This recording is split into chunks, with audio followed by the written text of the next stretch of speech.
most honorable esteemed members. I am Marianne Arno, and I am a native of Maryland, a professional chef and business consultant, and 40-year resident of Montgomery County. I come before you once again.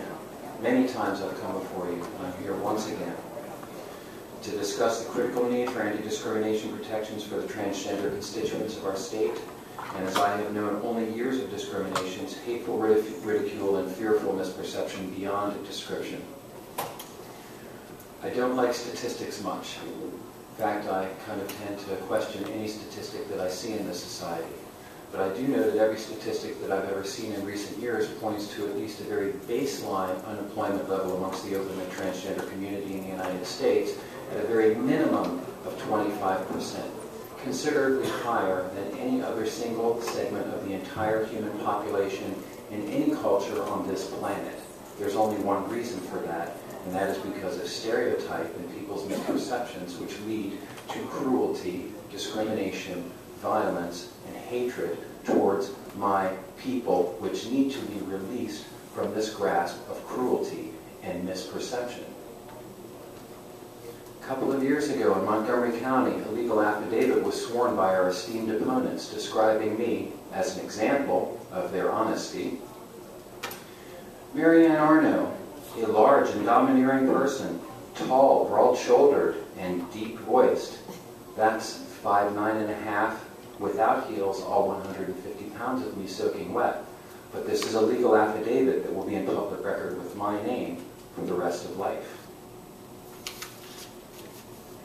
In my time, public, social, and professional discriminations, almost 365 days a year, including ridicule, misperception, blatant rudeness, yelled insults, laughter, staring, feeling like a freak in a cage for people to poke at, laugh at, and talk about however they want, with no regard to decency, manners, or social conventions whatsoever, in direct contravention to all espoused moral, ethical standards. Being followed and harassed from a moving vehicle as a pedestrian, being followed and harassed while driving a moving vehicle, loss of work, clients, and workplace and discrimination in hiring, resulting in more than 4 years of unemployment, which has almost cost me my home. Dozens of rejected job applications, although I'm a very, very highly qualified applicant at all of the places that I've applied at. Stalking and physical threats, virus attack and hate sites in several languages which contain my name on the internet for no other reason than I am public, visible, and outspoken. Are these the kind of moral, ethical, societal standards and values which you wish to support in fairness, or do you wish to support actual fairness?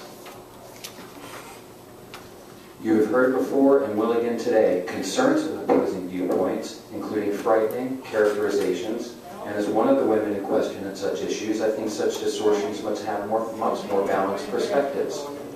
You will hear we are disordered, and worse, intimated as unstable and confused.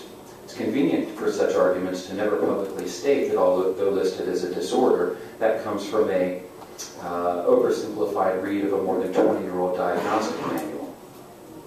You must know that there are no social or economic incentives in this difficult and often impossibly costly process, and not undertaken lightly or without considerable clarity of sane forethought of the consequences.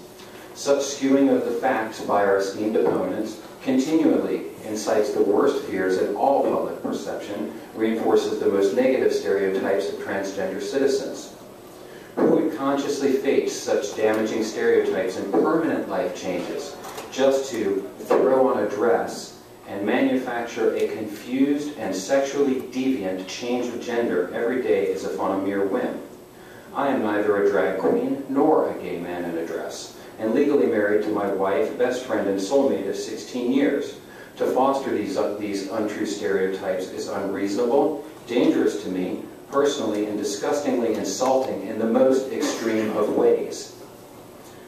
Our esteemed opponents use the words transgender, still misunderstood by most, and then repeatedly conflated in the same sentence with the word pedophile and predator.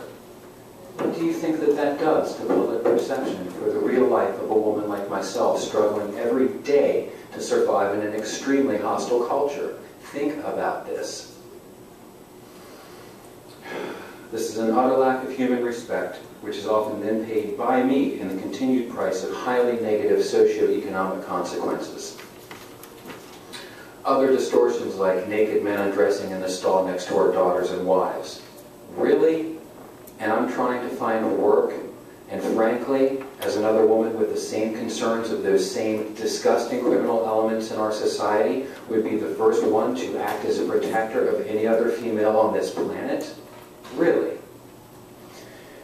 As I knew my gender identity with a searing clarity,